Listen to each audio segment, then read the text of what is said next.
Good afternoon. My name is Christy Durrett. We'll get through that. I'm with the alumni engagement team here at the university, and I'm just so thrilled to have so many friends and family and alumni and staff, faculty gathered to welcome Eleanor back to campus. We are thrilled that she accepted our ask to come and talk with us about her story. So this afternoon, I don't want to spend much time. Many of you know Eleanor. She's a Professor Emerita. She was our first endowed chair of the Papuzzi Ethics and Civic Engagement chair, and taught world religions and has had such an impact in our community and has created ripple effect for community and civic engagement, certainly globally. And I think this next hour is just going to be a little snapshot into what you'll find to be an amazing book. And I'm delighted that my colleague and an alumna, Pam Boutselis, has agreed to facilitate a conversation. They actually joked about ignoring all of you and just chatting about the book. It really wasn't a joke. Pam is a voracious reader and a fantastic storyteller and does a lot of our content work and storytelling at the university. And so I think this will be a really engaging conversation. When they're done with their part of the program, there will be an opportunity to ask questions or share your own connections to the Dunphy story. And I invite you to continue to get refreshments if you need them. The restrooms are down the hallway. This is being live streamed, so we wanted to invite folks who could not be here to be here with us. And it will be taped, and following our program, we will make that available for folks to be able to have as either a remembrance or to share with others who might not have been able to participate today. So thank you so much for joining us, and I'll let you take it away. Thank you, Christy. Welcome, Eleanor. Thank you. Thank you very much. So, you know, in theory, this is for everyone, but it's really my big thrill. I get to have the conversation now. She has connection with Lowell. That's what it comes down to. Now, I'm excited to be able to talk to you after reading your book, which I enjoyed so much. So, the Dunphy family story. It all starts with your parents, both who are such remarkable individuals. So at first glance, it seems fair to say that no one probably would have met them and thought, this amazing story is going to unfold. And what they managed to accomplish in all of their children and children's children, do you feel like this was a planned effort, or was it just a matter more of a very savvy businessman and talented orchestra leader just taking full advantage of the opportunities through his hard work and just his own talents and that of his family? Well, first of all, I have to thank my colleagues, really extended family, for being here this afternoon. I'm astounded as I look around the room. We go back to New Hampshire college days, many of us, and to see you blended in with friends from the community, two of our wonderful Democratic leaders from the New Hampshire state family of politicians, one of whom I will mention as having been your dad in the book, Donna Susi. With all of the others of you who have come this afternoon, I'm more than grateful. You know, when we talk about coming back, it's exactly what I did here. It seems that I haven't graduated yet. I'm still working toward that degree. And I hope maybe this might qualify for a few credits. Because you mentioned something about planning and my parents. And my first thought is they didn't plan anything, especially parenthood. My mother had indicated that she graduated from the Boot Mills in Lowell, Mass. She called it her College of Knowledge when she received an honorary degree from Merrimack College with Arthur Fiedler. And in her own winsome way, this later in her life, he said to her, you know, and what is your background? He heard about the family, and she said, yes, I'm a proud graduate of the College of Knowledge at the Moot Mills, but they did not have a major in Planned Parenthood. In fact, my mother and father met as teenage mill workers, like perhaps some of your grandparents and parents. In those days, there was this wonderful plan as part of the club that you belonged to as a mill worker, my mother being 13 when she started, my dad being younger. But once they got into the older teens, they would put a quarter a week away from September until May. And with that total, from her group, which was the Violet Club girls, they would rent a house at Salisbury Beach for 1 week, take the trolley, and head to the beach. It was something they looked forward to. My dad belonged to the Chickasaws, and the Chickasaws did the same thing. And luckily, in 1913, the two groups had houses next to each other. And that was the way that Kate Manning met Roy Dunphy, an orchestra leader who had a job, again, at the mill. But as they got to know each other, I think he really knew what he wanted, because by September, Labor Day, as a matter of fact, he was asking her to marry him. My mother said yes, but she was hesitant because she already had an engagement ring hidden in her lunch pail at the factory, because a wonderful young man had already asked her to marry him. And knowing what had just flared up in the summertime and how much she wanted to choose this drummer boy, she put off the engagement for a year till she could figure out how to graciously, if there was a way, return it. Well, there was no gracious way, because he was at the door a few days later asking if the rumor mill, I guess that rumor mill, was accurate, and sure enough, he wanted the ring back. Case solved. Later, when we'd plead with her to write her book, she would say, "I don't need a book to write my life, Eleanor. I could write it in one sentence. I was engaged to your father on Labor Day, and I was in labor ever after." So out of your question of planning, and out of their youthful love and happiness being mill workers, and then my father getting a good job, they were ready to set off like so many others. Getting married in St. Patrick's Rectory in Lowell. They couldn't afford a church wedding, so they and 24 other couples gathered in the rectory, got the blessing, off to Lowell Depot, into Boston for their honeymoon. And the kind of life then that they came back to was one that my mother, whom I mention here, was able to detect the entrepreneurial potential that my dad had. He had this orchestra, and he was getting gigs, you know, every night of the week and pulling in a good crowd. He had a new job at John Hancock Insurance. And so when the first couple of babies came along, she was feeling quite secure.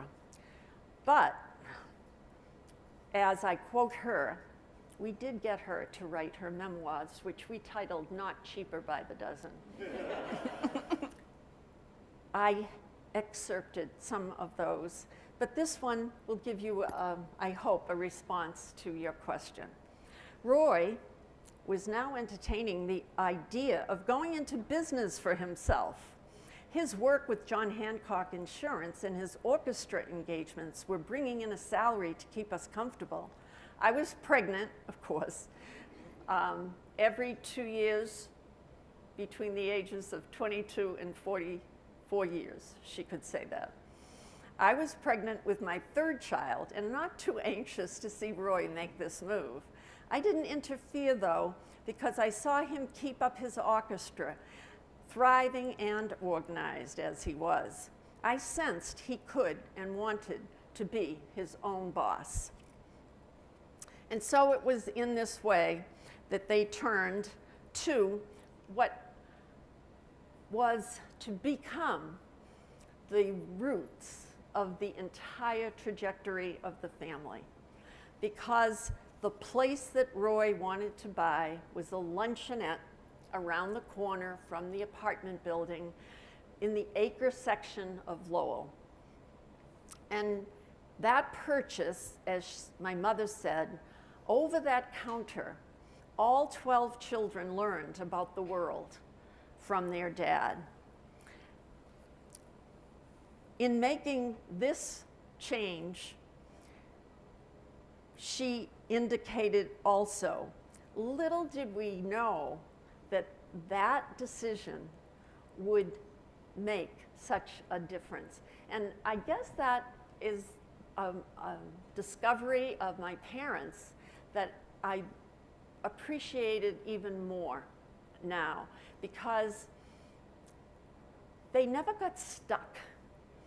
They felt some kind of ability to take a risk when it was called for. And when you think of the 12 different children, very different in personality, that they bore, and their ability to adjust and adapt to the 12 different lives, very different lives, it's because, I believe, of their ability to hold on to some deep values, but then be able to adapt. So let me stop there and let you pick up. Well, you see, you know, your mom plays such a vital role too. And I love that you've interspersed part of her book throughout your own, because it just gives you such a sense of who she is. And I know you and I had talked about, you know, she had so much heart and such grace and was so adaptable. And she had such good humor, but she made everyone feel like family. And I know you've spoken too about being on the road for your book and just meeting people that she made feel so special. How did she do that? I wish I knew completely. There was a way. Fortunately, she was given many gifts just in her own person. But I think anyone has to develop those and tap them.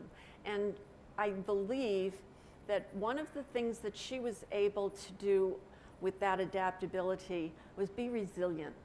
Because, as you know, having 3 babies at the doorstep of the Great Depression, she had a baby 1928, 29, and 30. So having the war on the doorstep next, that not just my mother, women in those days and always had the double role of trying to keep up, especially the family. And for some reason, I'm sure it's the love they had for each other, plus this ability to turn to the task at hand, also not taking themselves too seriously, but rather very quick to joke. Trying to get my 9-year-old brother, Jack, who became the CEO of Omni Hotels, out from under the bed after the police came to the door looking for, they knew, a Dunphy who had gotten into trouble in the neighborhood. My mother laughed later, telling the story of how she grabbed a broom, because of course the bedroom was so tiny, there was just the bed. And Jack had ensconced himself in the far corner because he knew when he heard the patrol car that he was going to be in big trouble. And he says, he had pushed the envelope too far. And when he saw my mother down on the floor with the broom, that he felt that it was quits. Until, he said, she laughed. And she picked up and she said, he's right. I looked at the situation and I thought, what would anybody think if they saw me on the floor with a broom, with Jack in a corner, and the two of them, and he said he got punished, but the two of them laughed. And I say that as an example that Jack brought up to me many years later, talking about her personality and her ability to distinguish about the battle you fight and the battle you don't. And she knew when to laugh and lower the boom, or the broom, and yes. She did. But I think it's those traits that are many in the book, and that you get to know her as the ordinary person she is, but with that gift of discernment that not everything is going to be a big battle. So true. What I found so unique, and I'm sure others do as well, is as your family business unfolded and it continued to expand, it wasn't a case your parents were having a business, it was everybody was part of this business. And I know you and I had chatted a little bit that, your father was so good at seeing the talents and the potential and really making someone almost the specialist in the family for something. And for me, it seemed as though, he was an orchestra leader, so he already knew what he needed to make this whole picture. And it's like all of you were part of that orchestra, and he was able to identify what he needed to make that sound perfect. And what seemed to be really amazing too was that everyone had something to offer, so you all really kind of bought in and wanted to be a part of it. And you described something that stuck with me. You used the image of the 4 fingers and the thumb to make a fist that works tight together, with many other fingers as well, and toes, I believe you said. Yeah, I ran out of digits when I was talking about the Tell us about that, though. Well, my dad spent enough time with us, literally from the time we were born, because the first 9 were born at home. And he was there with my grandmother and aunt, the usual suspects, except for a birth that they weren't available for. And he had to say, Kate, you've got to get into bed. And sure enough, Michael Dunphy, my nephew here, your dad was born. And she said, almost on the kitchen floor. So after 9 births, being present, 10, 11, and 12 were born in a hospital. And of course, fathers couldn't go into the delivery room. I said, he knows more about this stuff than the obstetrician does. Yeah. He's been doing this. He's an old hand at birthing. And it wasn't just birthing. It was following up. He spent so much, we all walked to the store with him to open up at 5:30. So all of us in turn were there. And I don't know whether it was talents we had or jobs that needed to be done, so you develop the talent. I don't ever remember learning to waitress. I just knew. It was at 13, my brother and I ran our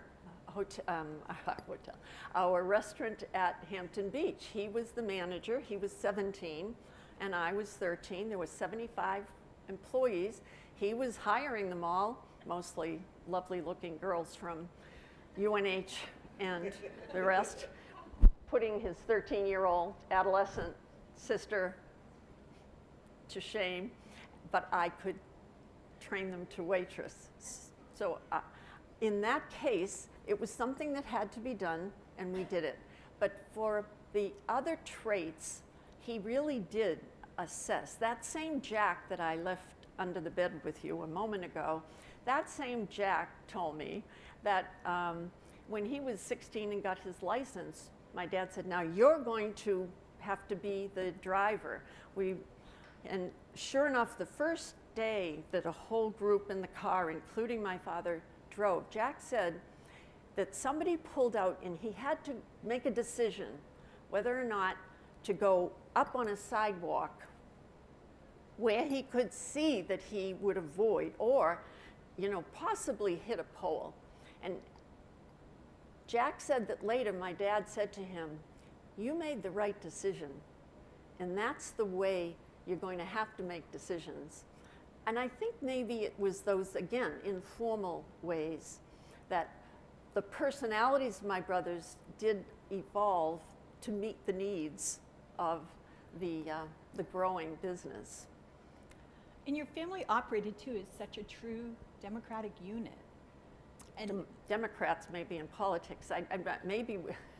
But it seemed, though, everybody kind of had a say and had you're right. Yeah.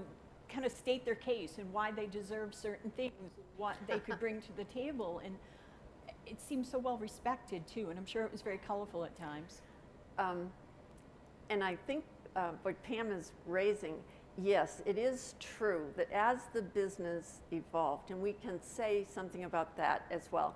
I might insert here that in the end, I decided to do 2 appendices to this story because there was so much about the business just in and of itself. So I did a chronology from clams to corporations, and that's Appendix 1. And in that, you'll see the trajectory from this little luncheonette counterculture at the beginning of the book to Omni Hotels in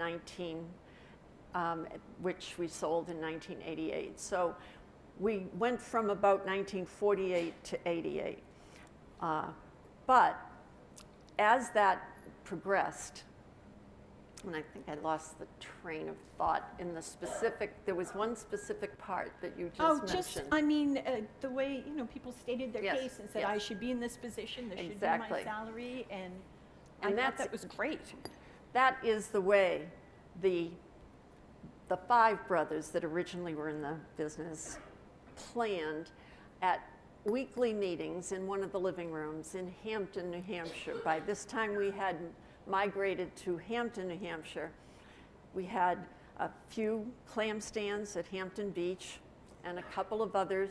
We had a restaurant in Durham, New Hampshire, because after the brothers came home from World War II, they had the benefit of the GI Bill.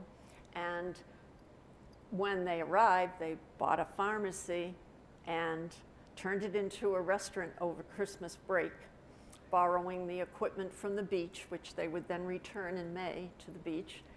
Opened when the students came back. They also built Town and Campus, which any of you UNH people here will know still is active, kind of the first Staples.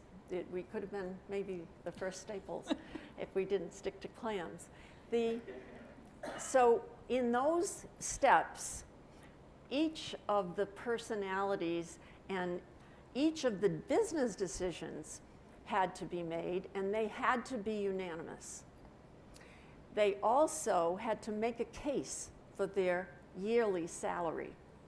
And there was a long meeting every year, especially because the 6th brother, Richard, Dick, was studying to be a lawyer. He would then go on to become Chief Justice of New Hampshire Superior Court.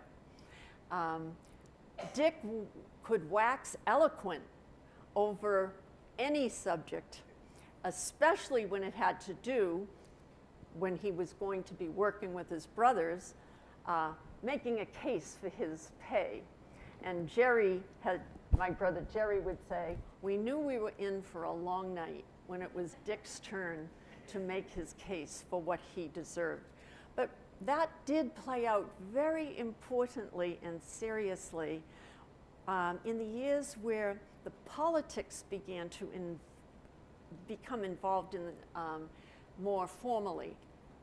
My brother Bud had a definite gift in the political realm, again from my dad, whom he talked about watching very closely in the way he served customers, the way he took an unpaid job at City Hall for welfare when the welfare commissioner went to jail for graft, and how he saw in the Acre and Lowell over the counter the needs of the people having no route to City Hall. So having watched my dad's actions, not his words, Bud and all of us really had that little political inoculation along with the pot roast on a Sunday. There was a lot of politics in the family. But Bud seemed to have a real gift at the time. And it was my brothers, 5 of them, had to decide that they would release Bud from his work to work in the Democratic National Committee. And that meant that the others had to make up for the job he wasn't doing. And of course they'd make a big thing of this and let him know very often.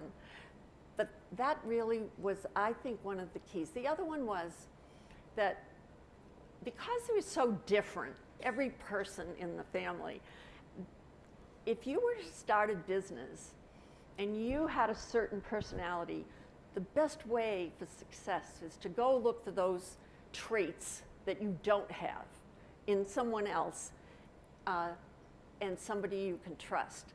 We were really fortunate, and there were so many of us, you had a lot of those traits built in, and you could fight, and you could disagree and argue, but at the end of the day, you trusted.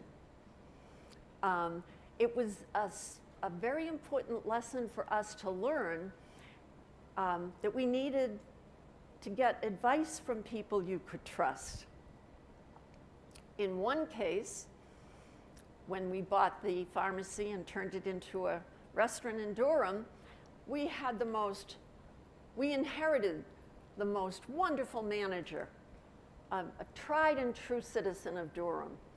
And he kind of came along with the counter in the pharmacy. And my parents were so grateful that my brothers had like a father away from home, someone to overlook. And well, my brother Jack just did not feel good about this man after a while. And sure enough, they got suspicious that I think he was helping himself to more than a cup of coffee in the morning.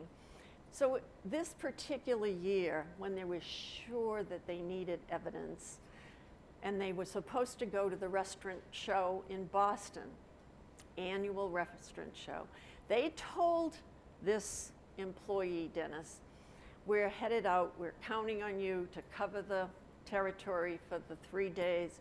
But they had, before leaving, built a cubicle in the front window that faced with a peephole into the restaurant where the register was. I love this story. Those pharmacies, you know, that have, all right? It was like a vertical coffin, you might say, with a hole and with plenty of roommates in the basement at that time, 4-legged ones. Unfortunately for my brother Walter, he fit in the structure. So he was voted to stay behind for the 3 days, stay in and write down everything he saw happening at the register. And sure enough, Jack, by the way, said he was miserable. But they were very happy because sure enough, Dennis, for every $1, was pocketing, it was probably every quarter, he was pocketing 10 cents, 15 cents, and had over the year or two in his employ, had taken probably, I didn't ever get the total, but probably a good number, a good amount of money that was needed, of course, for the profit in that restaurant. We did not bring him to court because, and again, Jack said this reminded him of how my mother dealt with problems. This is a man that was very loved in town. And here a gang of Irish Catholic Democrats from Lowell, Massachusetts. Who are the citizens in town going to believe if they now say that Dennis has been helping himself to the profits? They called the sheriff whom they knew from Dover, invited him to come over, told him the story, had Dennis come and faced him with the evidence, and after a lot of wrangling, he admitted, and off he went without charges, but left town, left his apartment, and we got his furniture. And I was 13, and it was a stereo among them, and I always loved the fact that they found him out. But the more important thing was that they had to find the right people to trust beyond the cocoon of the family. You've spoken quite a bit about your brothers and your parents. What about you and your three sisters? You all entered the convent, which many, as we've spoken about, would have thought it was a very sheltered environment, but yet it didn't close you off from opportunity at all. In fact, it gave you so many opportunities. But what was it that led you to the convent? Because given, for instance, even your mother's background, that none of you chose to go a more traditional route. I always wanted to get married and have 12 children. Growing up, that was it. And many people have said to me, did you just follow your sisters? Like how come? One of our longtime employees who started peeling French fries at our fried clam stand and ended up 45 years later as executive vice president of Omni Hotels. He had one job.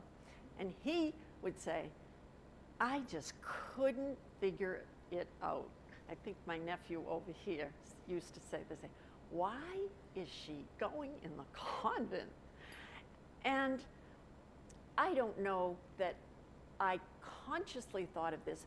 What I did know was that I wasn't just following my sisters, because my record was rebellious, and I would be more inclined to do just the opposite of what might be expected. In those days, it wasn't a huge shock, though, for a Catholic girl to go into the convent. When I realized, though, why I did, when I began to wonder about it, I had my three oldest sisters, so I'm with the 8 brothers and the 3. And I look at my prospects when I'm in college, and I think, you know, secretary, nurse, whatever, traditional, get married, have a family. And I looked at my sisters. Now, they belong to an order, Sisters of Notre of Namur, Belgium. They staff Emmanuel College in Boston and Trinity in Washington. And you look at that, and I see one of my sisters, a missionary in Japan, teaching at Todai University, which is the Imperial University of Japan. Another one in Honolulu, another one a reading specialist. 4,000 nuns across the world, because our order was international. And these women are running hospitals, educational systems, wonderful missions.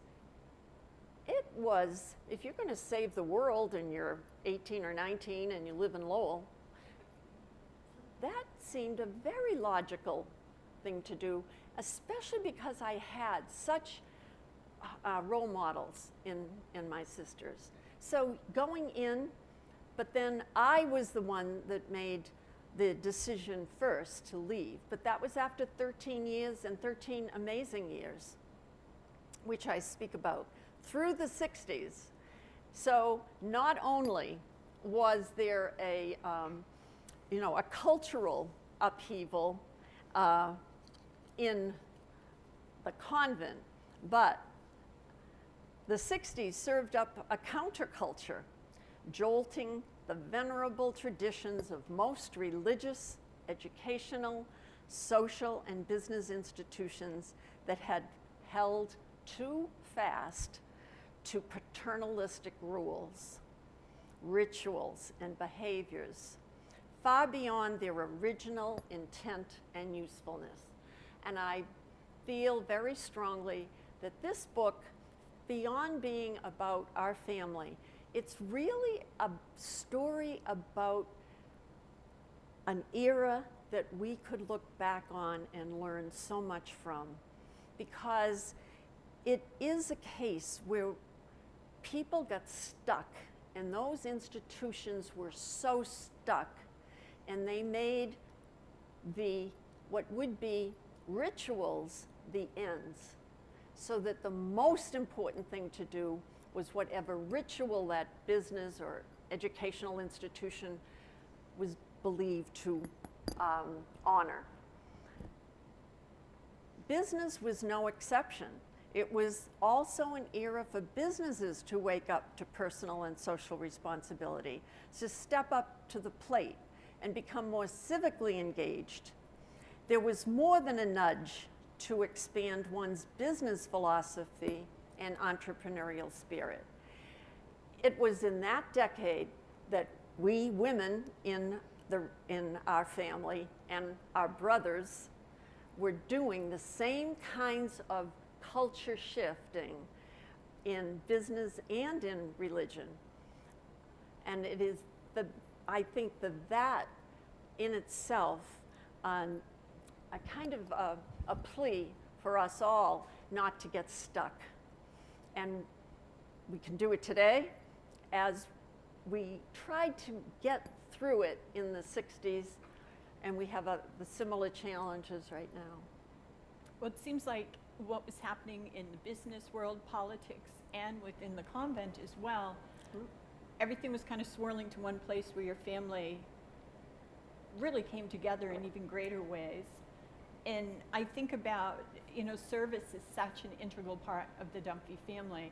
It's manifested itself in so many ways, from serving people in the businesses, serving people, serving religion, serving, education, social responsibility, politics. Where did that all come from? And can you tell us how that did manifest itself, not only locally and regionally, but also nationally and globally? I guess the first thing I'd say is when I did the cover, A Dozen Dunphys to Serve You, we had little brochures with all these doggerel verses about each of us and what we could do, to serve you in the restaurants. And then I realized, well, it did go from the counter into the convent and service and educational ways, and then on to the Parker House, which was the epitome of the hospitality, you might say, trajectory, because what the Parker House represented, especially in the 60s, was a bankrupt hotel in a city torn after assassinations, after busing, in the middle of busing, and the civil rights trauma, and the Vietnam War, all in that. And at that time, I was in the convent, and I was Dean of Women at Emmanuel College up the street. So that, for us especially, was a convergence. I would be meeting with my brother Jerry, who had just moved into the Parker House after our purchase of it, and I was in my world, but the worlds, as you say, were so similar in terms of their challenges. What happened to the Dunphys in the Parker House, and it's of course developed in the book, but the Parker House was the grande dame of the hotel world. Mark Twain lived there for a good while he was in Boston. And a reporter asked him one day, what do you think about this hotel? And he said, it's heaven, not by spiritual standards, but by hotel standards. So it was always that jewel, but it was a pretty faded, bankrupt jewel when the Dunphy gang came down from Maine and in from New Hampshire and decided to buy it. The bankers in Boston pulled out 2 nights before. And we were left with the prospect that it really wouldn't happen. And this was November 1968. The story about that 24 hours is in the book. The upshot of it was that the brother who was the most tenacious and known for it was put on the case, and he decided he would call the bankers up in Casco Bay, because we had a hotel in Portland, and we had very good relationships with the bankers and purveyors there. He actually reached them after he was told not even the tellers would be answering the phone that Friday night, 5 o'clock, and he determined that he was going to get through. On the first ring, the president of the board of that bank answered the phone. He happened to be calling a meeting of the board, and my brother Bob told him the story. He said, "I'll go into the meeting," and my brothers Bob and Jack sat by the phone looking at it for an hour. Jack skeptical till the end, Bob sure that it was going to come through. Called, the ring came at 6:30, and the response was, "We're going to send Finnegan down in a plane with the money," and the purchase went through. And the purveyors who hadn't been paid, the waiters who had been working for 3 weeks before Christmas without pay, all over the next 3 weeks the purveyors received 50% on the dollar they agreed to, and the waiters were all paid before Christmas. So with the promise that we would never lose that classic spirit of the hotel, the new era began. And out of that kind of service, which brought us to the Parker House really, because it was only through these relationships that people in the end would trust us, came what is now known as Global Citizen Circle. It started as a response to the Vietnam War, to the assassinations, and to the civil rights horrors, because we found the archives in the Parker House that described these Saturday Club meetings 150 years before with Emerson and Longfellow and Lowell and Whittier. And these men would come together to talk on a Saturday evening, invited by the chefs, because the chefs were trying to do a marketing ploy to get more people to come to dinner at the Parker House. So these, of course, these great literary men would be the ones that would bring attention to their evening discussions. The last one of the recorded sessions was 1902, and Booker T. Washington was at it. So they didn't just talk literature, they talked about critical issues. So 150 years later, we decided we would have dinners where people would come to the tables at the Parker House. The difference being diversity. So that if you invited the president of a college or the CEO of a business or the mayor to dinner at the Parker House, they'd probably come.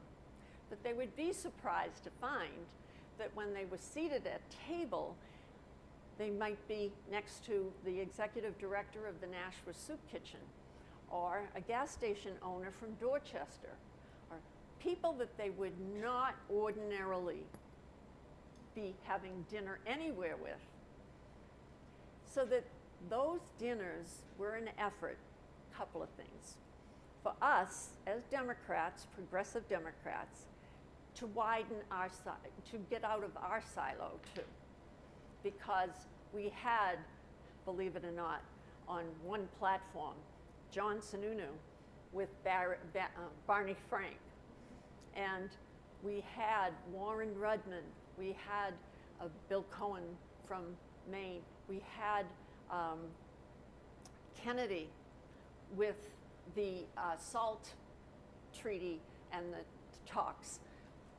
So that what we tried to do was bring these speakers only to share what they knew and then open it up to people for them to give the kind of insights and questions that they could learn from. That may be what we should be doing now with my talking for so long here. No, not at all. It's such an intriguing story. And tell us some of the things that the Global Citizen Circle has accomplished, as well as your family, in terms of really changing things in the world. Obviously, when you have a hotel, you can do those kinds of things. And those dinners never set out to be a nonprofit organization. They set out to address in some way, to do something.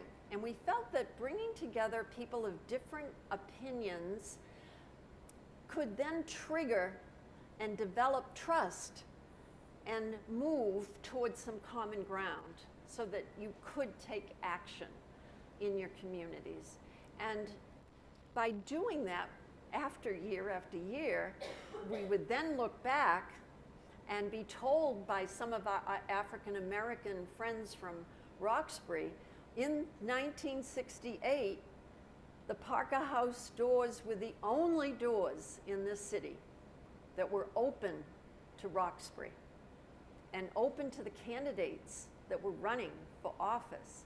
So that then made us say, well, we need to formalize this. And that's really, it was originally New England Circle, till we went to South Africa. And in South Africa, the journalists weren't too much in favor of anything with England in it. So they really gave us our international name.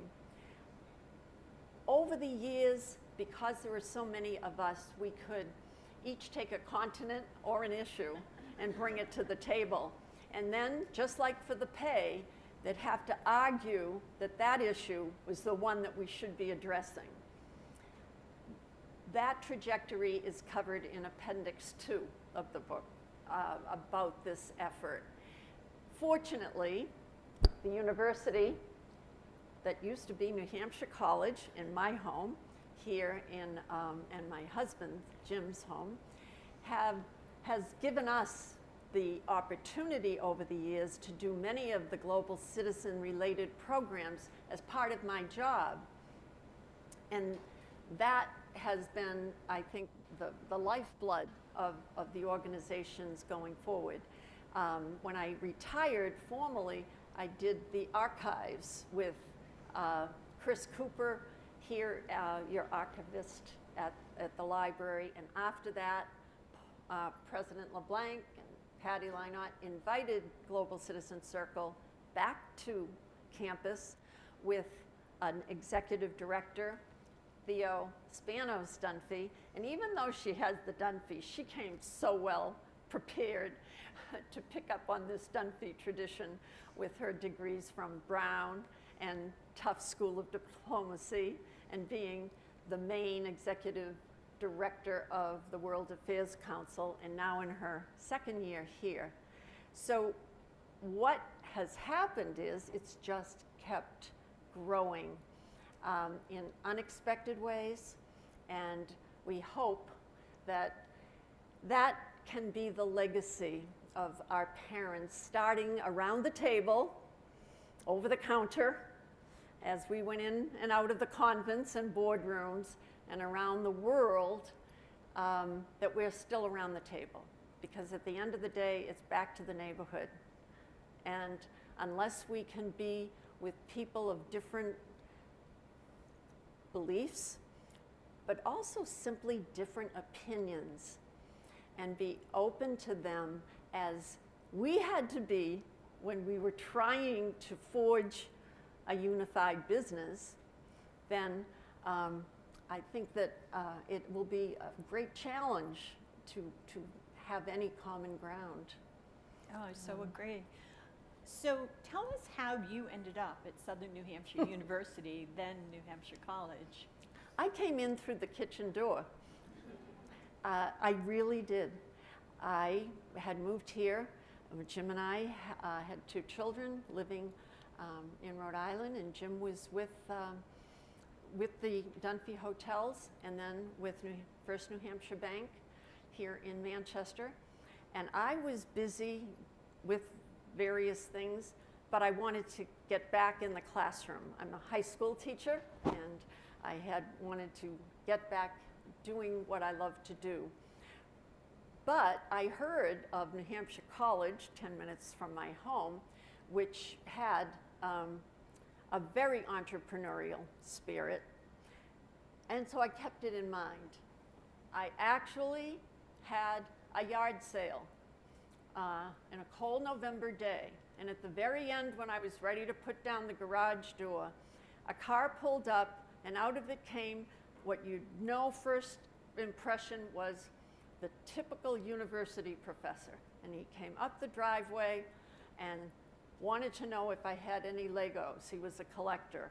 We got through that, and I saw him, and I said, by the way, I'm interested in New Hampshire College. He said, oh, how did you know that I was at New Hampshire College? I said, well, you have hello. My name is Dawn, and this was New Hampshire College. And he laughed. He had just come from one of the Saturday open houses. And he said, well, yeah, go give me your CV. Ran upstairs, gave it to him. Next week, I got a call, and I started. But about 6 months later, I got a call from Don Seeker, my colleague, and he said, Eleanor, I have to let you know, your CV is not up to date. And I said, well, I don't give out new CVs at yard sales. I said, you got the used one. And actually, I came in the door as an English writing professor instructor in the culinary hospitality division, because of course they saw hospitality. And I stayed for these years, as many of you have, because of the great entrepreneurial spirit in the college and colleagues who loved to teach and wanted to teach and wanted to relate to their students.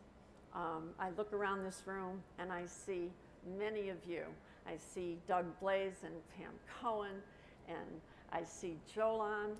It's so many that I actually spent years with.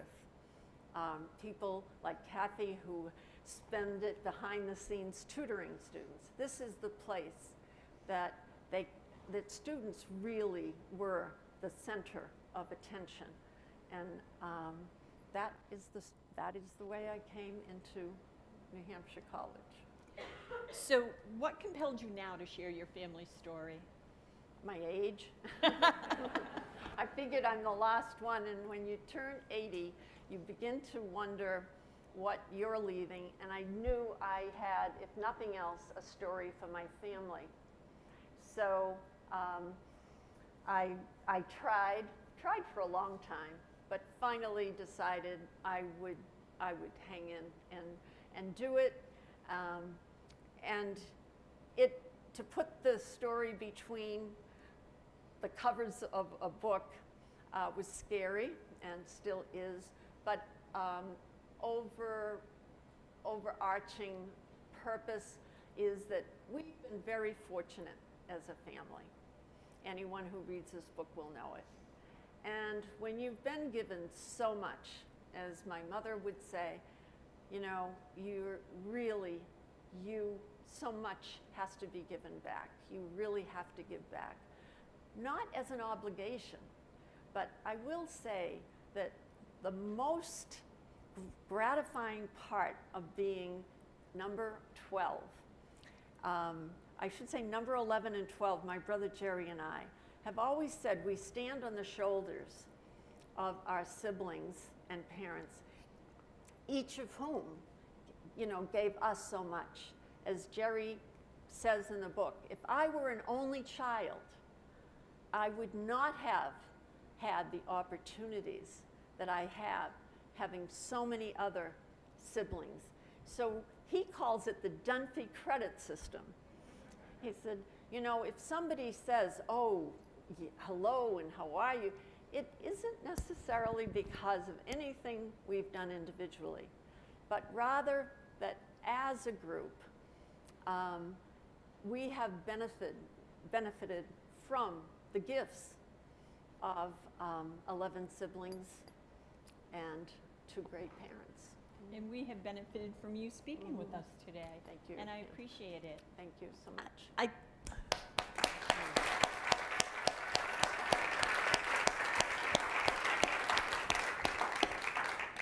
And I know, Christy, you'll be asking some questions, I believe? Or I should say, be taking questions. Though I'm sure you have many of your own. I'm so sorry of this beautiful sunny days, right? I will never complain I'm thinking about it's that. nice. I'm feeling like I'm tanning. I'm getting energy. Any comments or stories to share? I think I've covered the territory. You did a great job. Michael?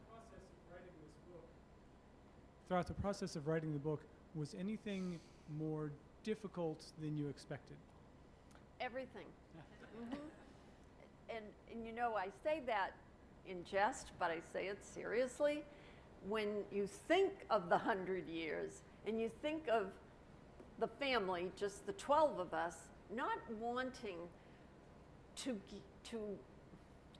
miss any one of the siblings. That was my, this looks like a small school class, right?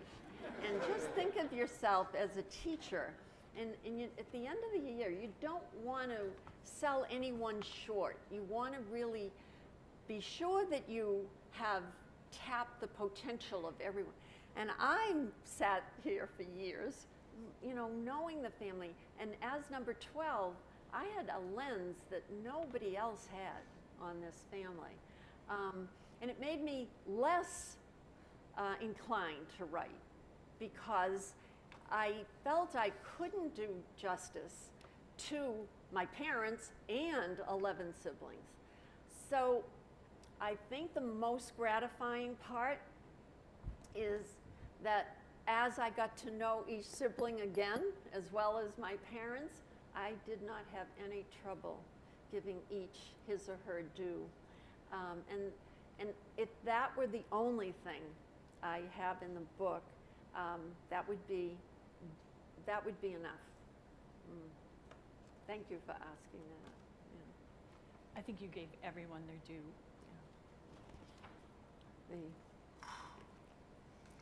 My 95-year-old brother Jack I had him go right to the, in 1985, that's 30 years ago, he had written a memo. We were great for memos, great for communicating all the time. A memo, Jack to Bud, ask Eleanor to write the book about Mother. And so when I gave it to him at Christmas, I said, 30 years, not bad, but I did it. He went right to his part and he said, whoa, well, I like that. So I passed that test. Dave? Eleanor, thank you very much for writing the book and for this. But I had a question because you said something toward the end that was interesting. You said back to the neighborhood. And in large measure, your story is local, tribal, global. And there seems to be a lot of tensions in that dynamic these days. How do you keep a balance? I think life is a compromise. When you say balance, because I look at compromise. Here's my take as with you know, calm, the meaning with promise. I look at it as a good word, just as I look at politics as a good word. And I think life, not just what we're doing in the neighborhood, but life itself, we're always compromising. And we should be, I think, because it's an opportunity for us to take one opinion and another and then forge a common ground, whether we want to go to a concert or the beach, you know, on these forgettable things that we're always compromising on. Our daily life is built on it. And I don't look at compromise as concession, giving in. It's rather that I see what you've got something good in that opinion of yours, and I try to extract it. So when you ask about balancing, I look at that, I look at being unstuck. You'll notice that I use an epigraph in this book, a hero of mine. Dag Hammarskjöld was the second United Nations Secretary. If you don't know of Dag Hammarskjöld, look him up, because you will be inspired. He died in a plane crash, much too young, and was highly respected. But I've loved, and you'll see it in several places in the book, and it is the epigraph, "For all that has been, thanks. For all that will be, yes."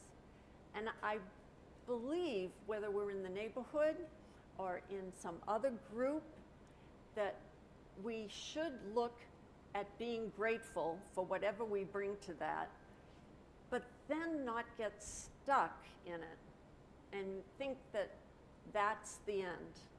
But rather, his second part, "For all that will be, yes." And that I see in our own family. I saw it here at the university with so many colleagues that I worked with. Not getting stuck, but being able to go beyond the horizon. So I think that's going to be the way, Dave, with our neighborhoods. And I don't think our neighborhoods are going to be geographic. They shouldn't be. They should be bookstores and libraries and churches, if they can embrace and be inclusive. Any place that can be, because I think geographic neighborhoods tend to be stratified. And our effort has to be to go find, just as we had to in Boston, we had to go find those people we invited to dinner. And then we would find a friend of somebody who came. It has to be intentional. We really cannot think we're diverse by just saying it. It's one of the I believe the hardest part of anything is the beginning. Getting at the door, inviting the people and welcoming them. When you read the story of Coretta Scott King and her children who ended up at my brother's cottage at the lake 2 months after Martin Luther King was assassinated, that invitation comprised a dog named Dinky, a canoe named Putt Putt, a little boat named Putt Putt, and a bunch of Catholic, Protestant, and Jewish kids. That invitation made a kind of a balance, but there had to be the invitation. So that and the compromise in terms of working out issues.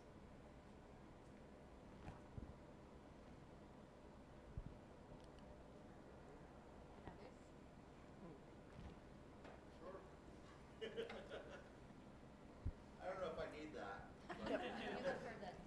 Please introduce yourself. Sure. Please introduce yourself so that some people will know you. I'm Ray Buckley, the current state party chair here in New Hampshire. And when I saw that you had written the book, I got so excited, and Kathy Sullivan and Judy Reardon both apologized. They were going to be here tonight as well. And why I let Donna know about it was for so many of us, the Dunphy family were larger than life heroes that were real life, whether it was the success they made in business, but also the impact in politics. And I trying to always connect to this generation who are involved in politics in New Hampshire to see where we have come from and who brought us there. That's why we have all the pictures of the family and everybody else, the state party. I was really fortunate last year to stumble upon some oral history interviews of Bud that the Kennedy Library have that talked about his time as state party chair and the writing effort for McCarthy and Bobby Kennedy's campaign, and so much of the stuff, and then some other oral histories of other people talking about Bud in the Kennedy campaigns. And what made it also come to life, because I only knew Bud as you know, more of a grandfatherly person, and who was always encouraging to every young person I ever knew about. What would they think about where New Hampshire is today with the progress that we've made? And it makes me proud that we've taken all of their hard work, or your family's hard work, and then the impact that one family has made on a state, and it just happens because you did a clam shack in Hampton, and how it has profoundly impacted where New Hampshire is today. Well, thank you very much, Ray. You know, to answer that question, I look to your right. Here we have the president of the New Hampshire Senate sitting here, a woman. My brothers would have been so happy.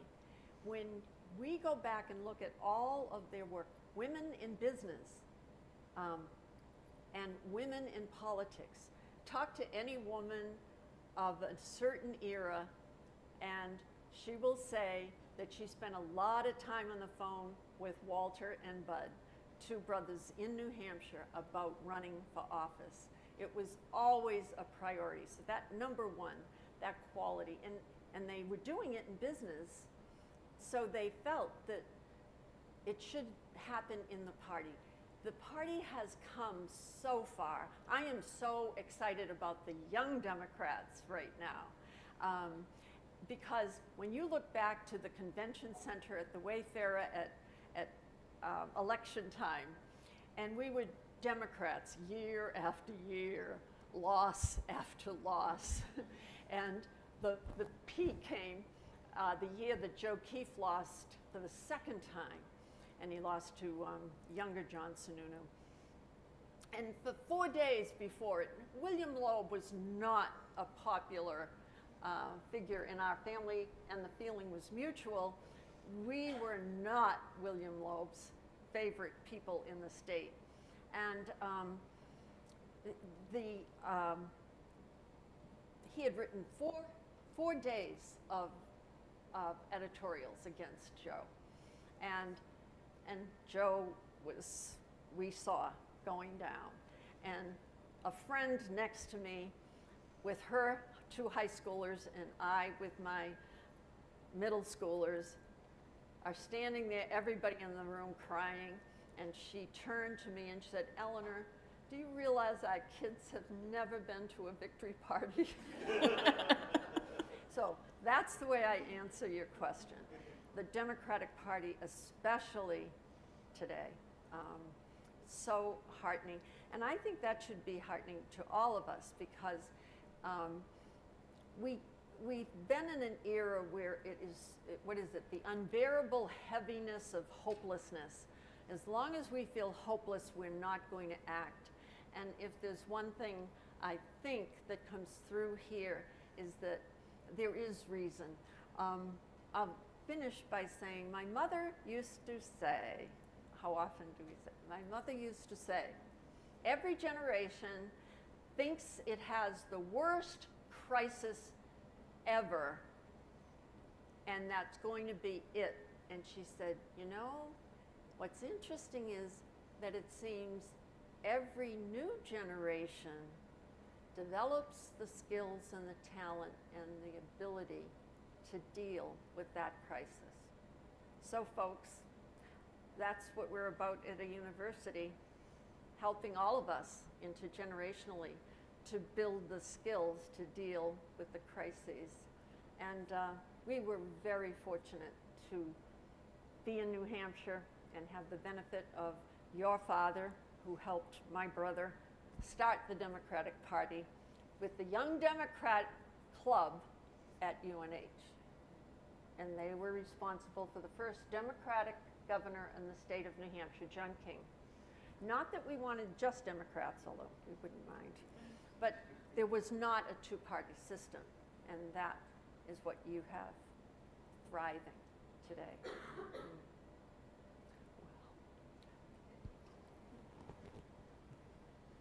Well, at this point, I'd just like to thank everyone for coming along for the journey today. Pam, thank you so much for really guiding the conversation. And Eleanor, I think I could just sit here for a couple more hours and just have you tell us more stories. No way.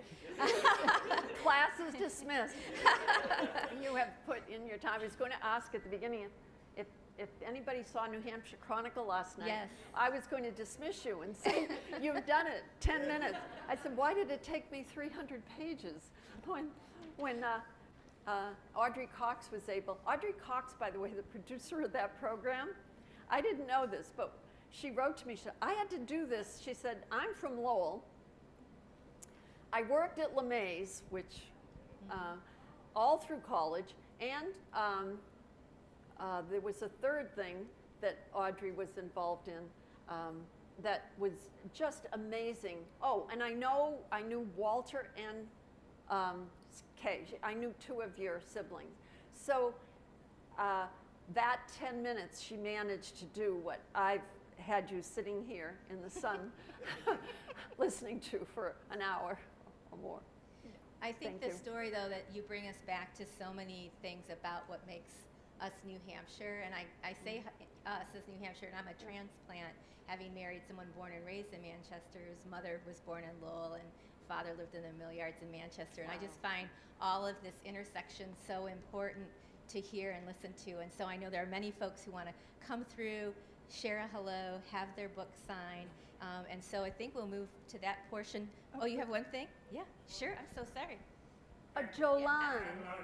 Jolan. My question is that Rose, myself, and some other folks here are the new New Englanders. Okay.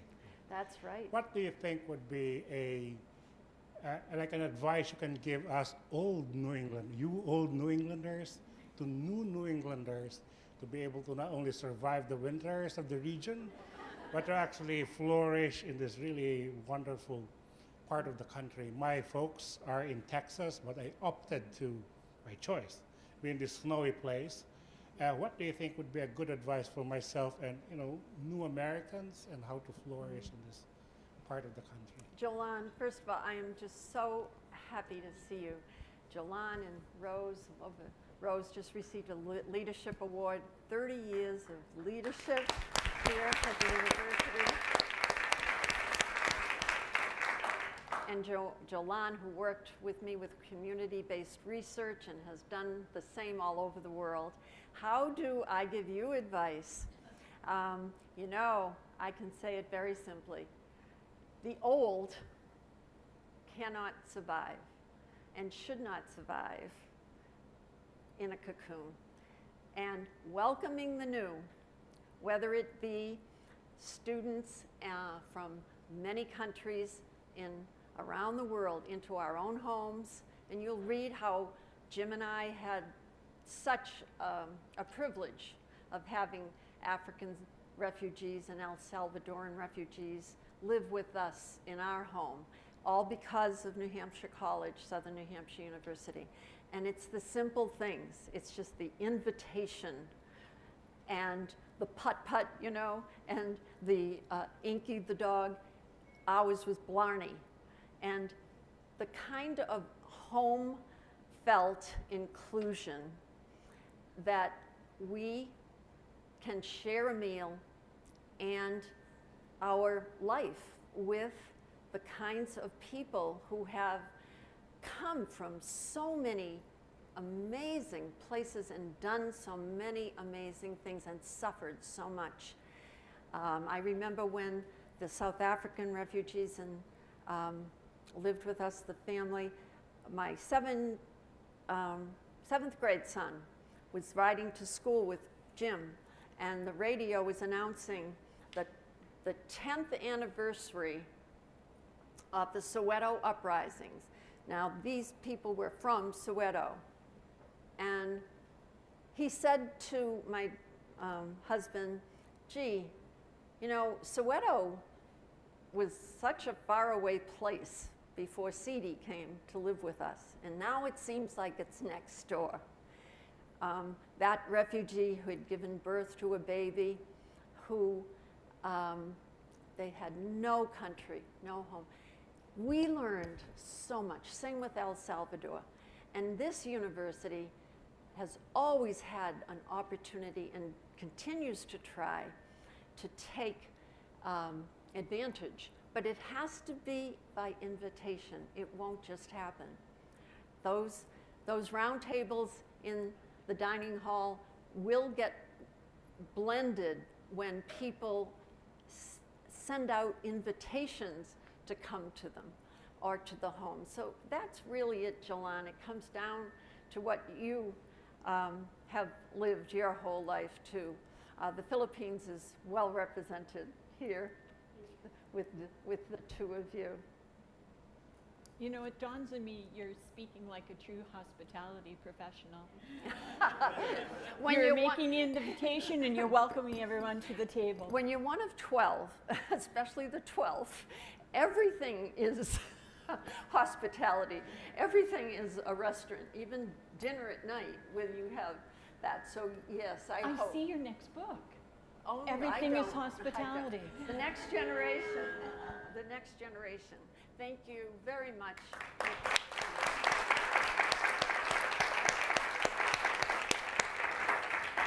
It's like we got to have a day at the beach together. Pardon me? It's like a day at the beach together.